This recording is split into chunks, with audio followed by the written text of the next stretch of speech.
मैं समीर आपको स्वागत करता हूं आपका अपना YouTube channel study with Sameer पर। तो दोस्तों 11 दिन का 11 मैराथन में हम लोग फर्स्ट क्लास में यूनिट एंड डायमेंशन को क्लियर कर लिए हैं और अब बारी है गति, मोशन।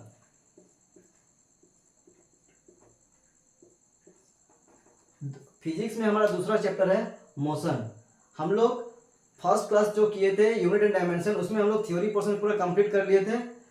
अब हम लोग आज गति का पूरा थ्योरी पोर्शन को अच्छा से समझेंगे और दूसरा वीडियो में हम लोग उसका जितना भी न्यूमेरिकल है एक साथ सब न्यूमेरिकल को मैं आपको करा दूंगा।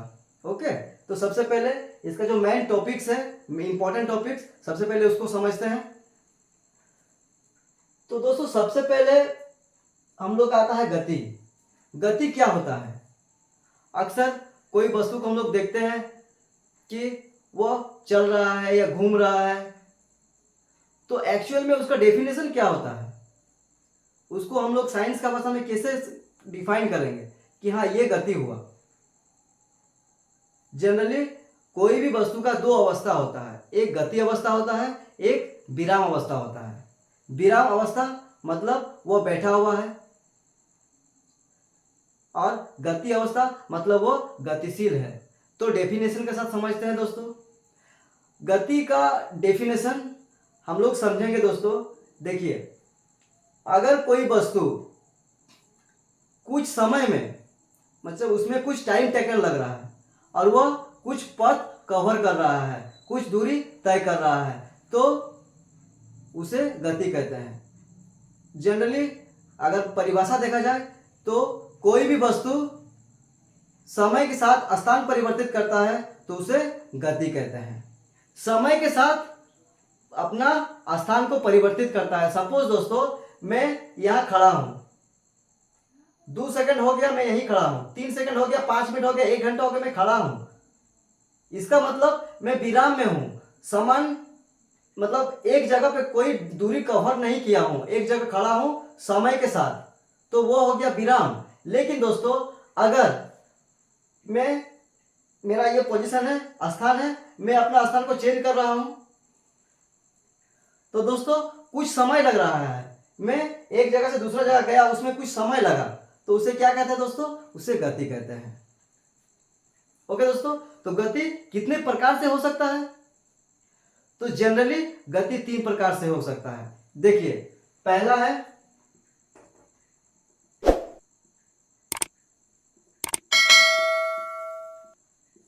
रिजु रेखीय गति, जिसे रेखीय गति बोल सकते हैं।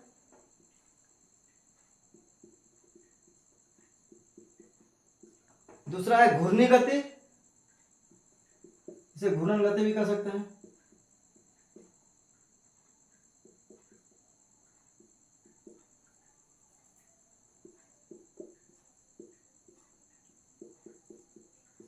दोलन गति।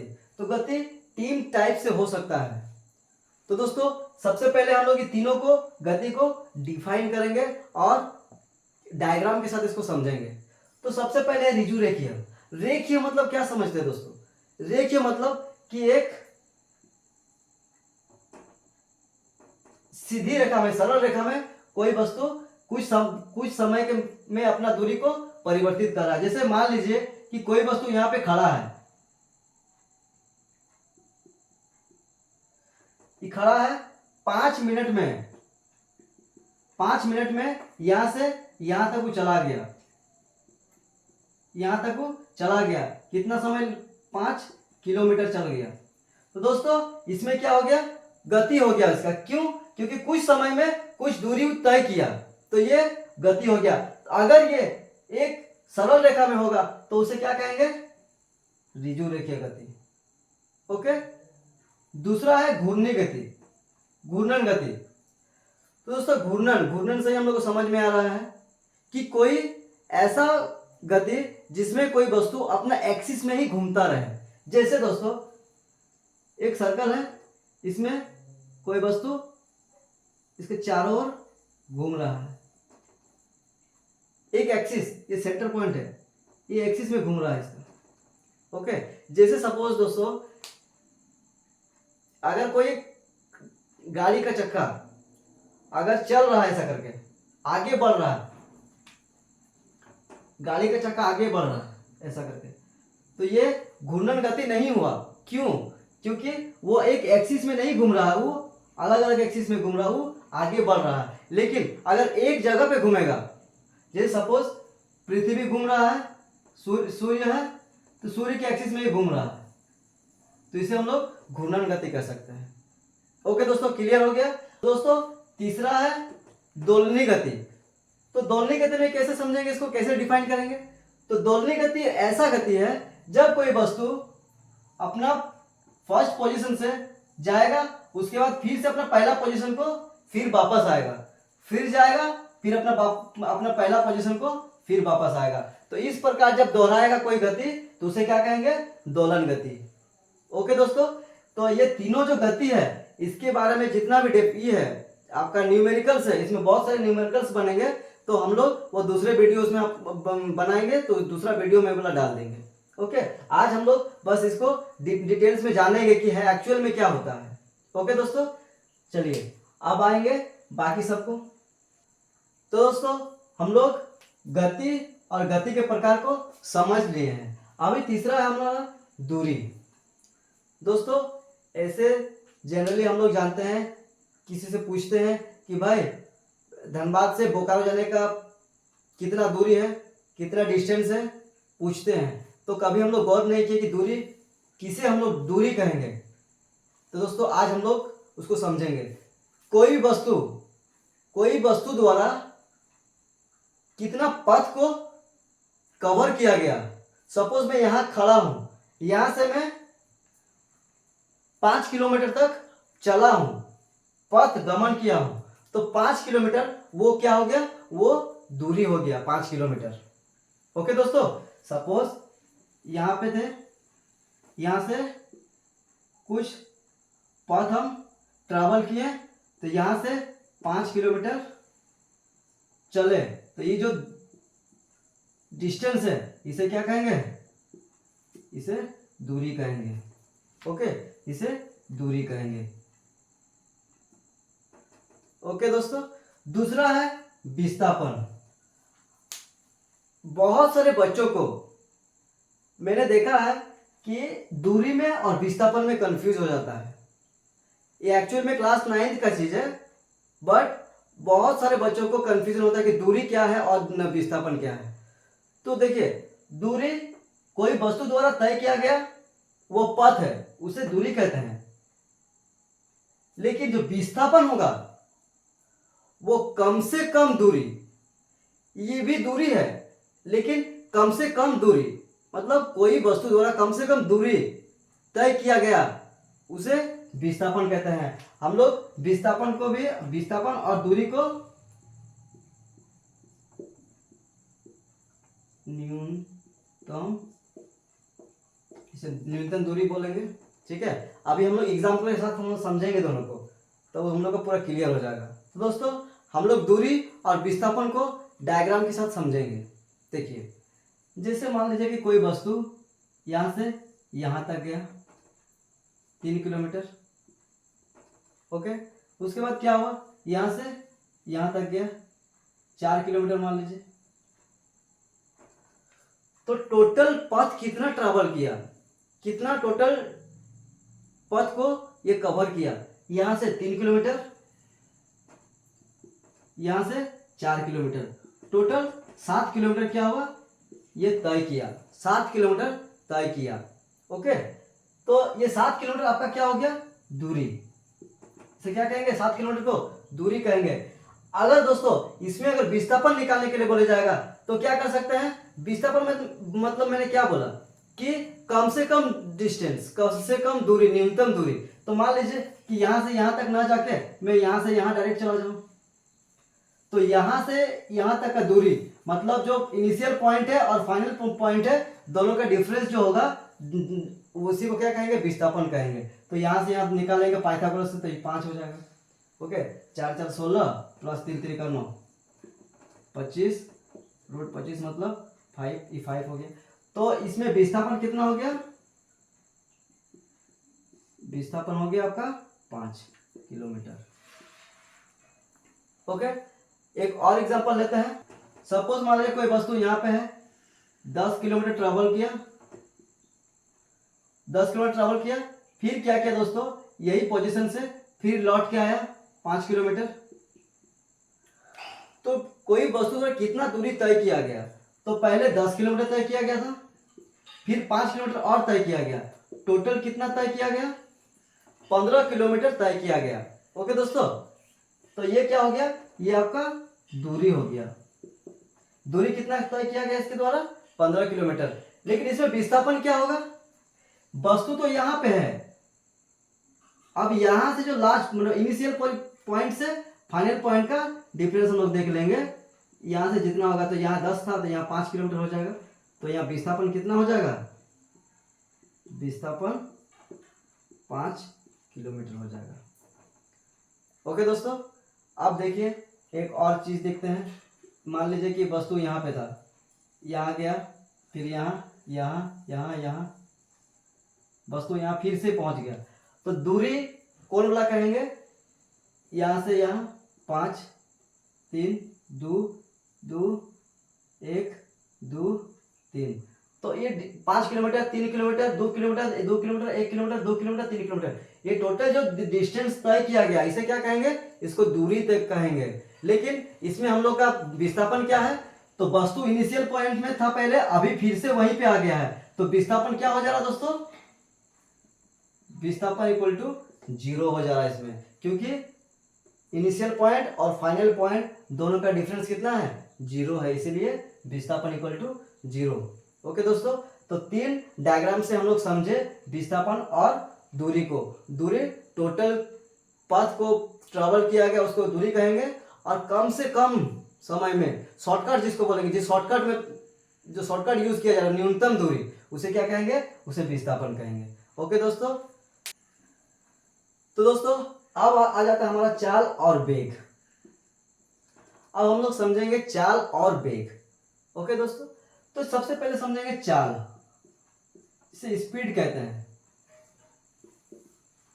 जनरली कोई गाड़ी चलाता है तो बोलते हैं अरे मैं तो बहुत स्पीड चला रहा हूँ, वो बहुत स्पीड चला रहा है, लेकिन उसको हम लोग डिफाइन कैसे करेंगे कि हाँ स्पीड तो चला रहा है। उसमें बोलता है कि मैं 120 में चला रहा था, कोई बोलेगा मैं 60 तक ही मेरा खेला खत्म। ओके, तो स्पीड किसे कैसे डिफाइन करेंगे उसको, तो एकांक समय में तय की गई दूरी। एकांक समय में मतलब 1 प्रति सेकंड कितना दूरी तय किया जा रहा है। तो देखिए इसको ऐसे नॉर्मली हम लोग पढ़े हैं, दूरी चाल इक्वल टू दूरी बटा समय, मतलब कितना समय में कितना दूरी तय किया जा रहा है, उसे क्या कहेंगे, उसे चाल कहेंगे। वही स्पीड, जैसे बोलेंगे कि मैं 120 में चल रहा था, 120 मतलब क्या, 120 किलोमीटर में चल रहा था, मतलब 120 किलोमीटर प्रति घंटा, मतलब 1 घंटा में। वो क्या बताना चाह रहा है कि 1 घंटा में मैं 120 किलोमीटर की स्पीड से चल रहा था, कि मैं 1 घंटा में अगर स्टार्ट करूंगा अभी से 1 घंटा तक, तो मैं 120 किलोमीटर तक पहुंच जाऊंगा। ओके दोस्तों, तो दूरी बटा समय, कुछ समय में जब कितना दूरी तय किया जा रहा है, एकांक समय में जो दूरी तय किया जा रहा है उसे क्या कहेंगे, उसे चाल कहेंगे। ओके दोस्तों, और जस्ट इसी का है वेग। वेग को बोलेंगे वेलोसिटी। वेलोसिटी वाला क्या होता है, विस्थापन बाय समय। अभी हम लोग विस्थापन को समझे कि शॉर्टेज डिस्टेंस, कम से कम दूरी जब तय किया जाएगा कुछ समय में, तो उसे क्या कहेंगे, उसे वेग कहेंगे। तो दोस्तों एक चीज यहाँ समझने वाली बात है कि मान लीजिए कि कोई वस्तु यहाँ पे है, यहाँ तक गया 10 किलोमीटर, एक सरल रेखा में गया है। ओके, एक सरल रेखा में एक कोई वस्तु एक जगह से, एक पॉइंट से दूसरे पॉइंट में गया है 10 किलोमीटर तक, तो उसमें दोस्तों चाल और वेग दोनों समान होगा। क्यों, क्योंकि यहां पर अगर देखा जाए तो आपका दूरी और आपका विस्थापन दोनों क्या है, दोनों बराबर है। ओके, तो इसको क्या कर सकते हैं, जब एक इंपॉर्टेंट पॉइंट है ये वाला कि एक सरल रेखा में विस्थापन दूरी समान होता है, जिसके चलते चाल और वेग दोनों समान होता है। ओके, तो चाल और बेग क्लियर है, ठीक है। ये दोनों को दूरी, समय, चाल, बेग, ये सब को हम लोग बहुत अच्छी तरह से समझेंगे, क्योंकि ये सब हमेशा आते रहेगा और जो भी न्यूमेरिकल्स बनेगा सब इसी के बेसिस पे बनेगा, इसीलिए इसको हम लोग क्लियर करेंगे। ओके, तो दोस्तों नेक्स्ट है हमारा त्वरण, जिसे एक्सेलरेशन बोला जाता है। इसे सिंबल ए से सूचित किया था, स्मॉल ए से। तो त्वरण किसे कहते हैं? त्वरण स्मॉल ए। ओके, तो नॉर्मली वेग परिवर्तन की दर को त्वरण कहते हैं। वेग परिवर्तन की दर मतलब समझ रहे हैं दोस्तों? वेग परिवर्तन, जैसे सपोज हम लोग बोलते हैं कि हम इतना स्पीड से चला रहे थे, तो अभी क्या है, मान लीजिए कि कोई लगातार स्पीड से जा रहा था, मेन रोड में जा रहा था, तो कोई दिक्कत नहीं है, सेम स्पीड पे जा रहा था। लेकिन मान लीजिए अगर भीड़ में चलाएंगे तो कभी 5-10 किलोमीटर के हिसाब से चलाएंगे, कभी 15 किलोमीटर के हिसाब से, 10 किलोमीटर प्रति घंटा के हिसाब से चलाएंगे, कभी 15 किलोमीटर प्रति घंटा के हिसाब से चलाएंगे। तो जब आप अपना स्पीड को कम कर रहे हैं, अपना वेलोसिटी को कम कर रहे हैं, कम बेसी कर रहे हैं, तो वही जो दर मतलब एकांक समय में जब उसको डिफरेंस हो रहा है उसका वेग का, उसे क्या कहते हैं? उसे त्वरण कहते हैं। चलिए एग्जांपल के साथ समझते हैं। सपोज मान लीजिए कि आप गाड़ी यहां से स्टार्ट कर रहे हैं, ओके, तो यहाँ पे आपका स्पीड क्या है? जब स्टार्ट कर रहे थे तब कोई तो डिस्टेंस ट्रेवल नहीं हुआ था, इसका मतलब यहाँ पे आपका जो वेग है वो 0 रहेगा, 0 किलोमीटर प्रति घंटा।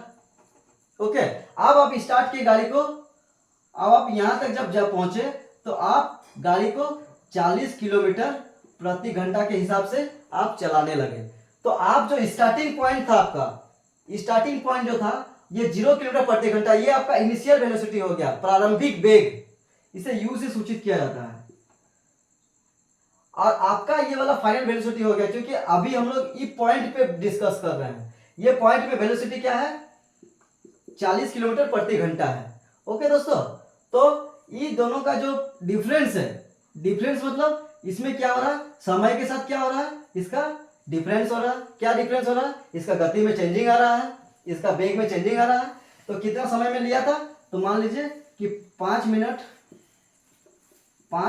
मिनट में क्या हुआ था, ये दूरी मतलब ये डिस्टेंस यहां से यहां तक गया हुआ था। कितना स्पीड से? पहले 0 स्पीड में था, अभी इसके बाद 40 स्पीड। तो अभी इसका डिफरेंस को देखेंगे हम लोग, क्या डिफरेंस था?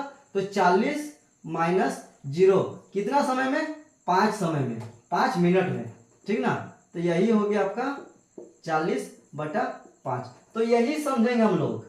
एक घंटा में है, मान लीजिए मिनट में है, मान लीजिए, या मिनट में, अभी फिर कंफ्यूजन होने लगा आपको।